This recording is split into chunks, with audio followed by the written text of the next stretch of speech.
Atlético Lugones 4:46:02. Segunda Isabel Barreiro García, Gijonet Pumero 4:46:37.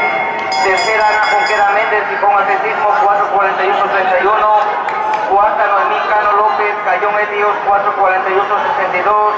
Quinta Adela Villamorante, Universidad de Oviedo 4:59:86.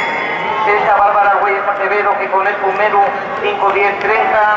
Séptima Nela Lois Iglesias, Estelo Gijón 5:42:69. Por favor, Marta Petilla García, Isabel Barreiro, Ana Junquera, pasar por megafonía.